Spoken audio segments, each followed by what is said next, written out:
अस्सलाम वालेकुम स्टूडेंट्स। आज का जो हमारा टॉपिक है वो है जी ईद उल अज़हा, मतलब बकरा ईद।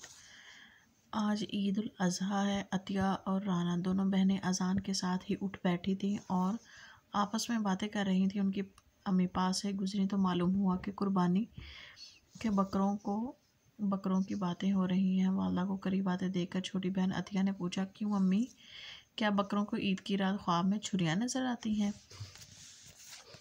क्या मालूम बेटी, कोई बकरों की बातचीत समझ सके तो मालूम हो। उसकी अम्मी ने मुस्कुराकर जवाब दिया, अम्मी मेरी सहेली है ना अस्मा, वो कह रही थी कि बकरों और दुम्बों को ईद उल अज़हा की रात में छुरियाँ नज़र आती हैं, इसलिए वो चीखते हैं। हमारा बकरा भी तो सुबह से चीख रहा है, शायद उसे भी। राना ने कहा, नहीं बेटी, ईद उल अज़हा का ख्वाब से क्या ताल्लुक़? उनकी अम्मी ने कहा। उनकी अम्मी ने कहा, क्यों अम्मी, ख्वाब से कैसे ताल्लुक़ नहीं है? अतिया के भाई रेहान ने कलमा पढ़कर उठते हुए कहा, दरअसल इसने पूरी बात नहीं सुनी थी, बात का आखिरी हिस्सा सुना था। तुम्हारे ख्याल में ईद उल अज़हा का ख्वाब से कोई ताल्लुक़ है? इसकी अम्मी ने पूछा। हाँ अम्मी, हज़रत इब्राहीम अलैहिस्सलाम ने ख्वाब ही में तो देखा था कि वो अपने प्यारे बेटे हज़रत इस्माइल अलैहिस्सलाम को ज़िबा कर रहे हैं। रेहान ने कहा। अच्छा, तुम इस ख्वाब की बात कर रहे हो? इसकी अम्मी ने कहा। और नहीं तो क्या, परसों ही तो हमारे मास्टर साहब ने ये सारा किस्सा हमें सुनाया था। रेहान ने कहा। अतिया बोली, भाईजान वो किस्सा हमें भी सुनाइए।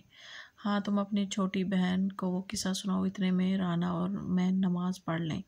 ये कहकर दोनों माँ बेटियाँ चली गईं। हाँ भाईजान, वो कौन थे जिन्होंने ख्वाब देखा? अतिया ने फिर पूछा। हज़रत इब्राहीम अलैहिस्सलाम थे, बड़े बुज़ुर्ग पैगंबर।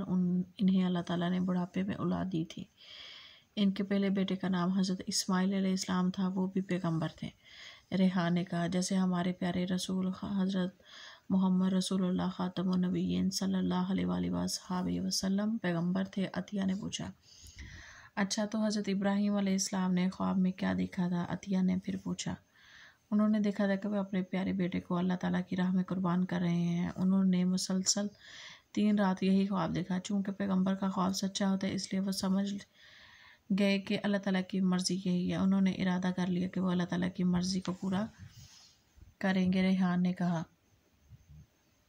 क्या उन्होंने अपने बेटे को ज़िबा कर दिया? अतिया ने पूछा। ज़रा सुनो तो। फिर हज़रत इब्राहीम अलैहिस्सलाम ने अपने बेटे हज़रत इस्माइल अलैहिस्सलाम से ये ख्वाब बयान करके पूछा, बेटा तुम्हारा क्या ख्याल है? उन्होंने जवाब दिया, अब्बा जान, अल्लाह ताला ने आपको जो हुक्म दिया है उसे पूरा कीजिए। इंशाल्लाह इस इम्तिहान में मैं पूरा उतरूँगा। अतिया ने बेताब मतलब बेकरार, बेचैनी से होकर पूछा, फिर क्या हुआ? रेहान ने कहा, फिर हज़रत इब्राहीम अलैहिस्सलाम हज़रत इस्माइल अलैहिस्सलाम को साथ लेकर घर से कुछ फासले पर गए। इन्हें ज़मीन पर लिटाकर उनके गले पर छुरी रख दी। वो इन्हें ज़िबा करने ही वाले थे कि अल्लाह ताला के हुक्म से वहाँ एक दुम्बा आ गया। अल्लाह ताला ने फरमाया कि हम तो बस तुम्हें आज़माना चाहते थे, सो तुम आज़माइश में पूरा उतरे। अब इस्माइल अलैहिस्सलाम के बजाय ये दुम्बे को ज़िबा कर दो। हम इस कुर्बानी को एक बड़ी कुर्बानी में तब्दील करते हैं। हज़रत बड़ी कुर्बानी से अल्लाह ताला की मुराद यही कुर्बानी थी जो सारी दुनिया के मुसलमान ईद उल अज़हा के दिन करते हैं और इसी मौके पर खाना काबा का हज भी करते हैं। खाना काबा अल्लाह ताला के हुक्म से हज़रत इब्राहीम अलैहिस्सलाम और हज़रत इस्माइल अलैहिस्सलाम ने तामीर किया था। बातों बातों में दिन निकल आया। सब ने नहा कर नए कपड़े पहने। अम्मी ने कपड़ों पर इतर लगाया। इतर मतलब खुशबू होती है, एक नॉन अल्कोहल खुशबू होती है। बच्चों ने दादा जान और दादी जान को सलाम किया, फिर अपने अब्बू के साथ ईदगाह गए।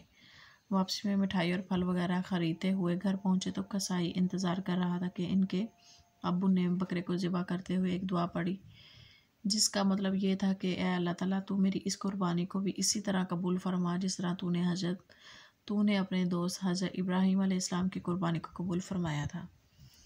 गोश्त बनकर तैयार हुआ तो उस दिन उसके 3 हिस्से किए गए। एक हिस्सा मोहल्ले के करीबों में तकसीम किया गया, एक हिस्सा रिश्तेदारों दोस्तों में और एक हिस्सा घर में रख लिया गया। सब घर वालों ने कलेजी, टिक्के और कबाब खाए। दिन भर मुलाकातियों की आमदोरफ्त रही। वो भी शाम को अपने अबू के साथ दोस्तों और रिश्तेदारों से ईद मिलने गए। बच्चों को बुजुर्गों ने ईदी दी, गर्ज इसी तरह हंसी खुशी पूरा दिन गुजर गया। अभी इसकी मशकों कवर करेंगे। इसके मश्क के हैं जी कितने सवाल? 6। अतिया ने अपनी अम्मी से क्या पूछा और उन्होंने क्या जवाब दिया? पहले इस पेज पे आएंगे।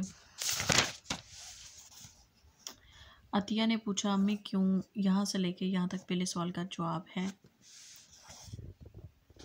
फिर जी दूसरे सवाल का जवाब इस पेज पे आएंगे। उन्होंने देखा वो अपने प्यारे बेटे को अल्लाह ताला की राह में यहाँ से लेके यहाँ तक, दूसरे सवाल का जवाब है। फिर है जी यहाँ पर तीसरा, ईद उल अज़हा के मुतालिक रेहान और अतिया में क्या बातें हुई। सवाल नंबर तीसरे का जवाब है, ईद उल अज़हा के मुतालिक रेहान और अतिया में बहुत दिलचस्प बातें हुई, जिसमें हज़रत इब्राहीम अलैहिस्सलाम और हज़रत इस्माइल अलैहिस्सलाम की कुर्बानी का जिक्र है। फिर ये चौथा सवाल है, हज़रत इब्राहीम अलैहिस्सलाम ने हज़रत इस्माइल अलैहिस्सलाम को ज़िबा क्यों ना किया।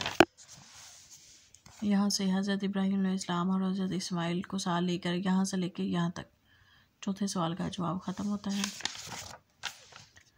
पांचवा है जी, ईद उल अज़हा किसकी याद में मनाई जाती है। ईद उल अज़हा हज़रत इब्राहीम अलैहिस्सलाम और हज़रत इस्माइल अलैहिस्सलाम की याद में मनाई जाती है। कुर्बानी का गोश्त किस तरह इस्तेमाल किया जाता है। कुर्बानी का गोश्त 3 हिस्सों में तकसीम किया जाता है और फिर गोश्त से बहुत सारे मज़ेदार खाने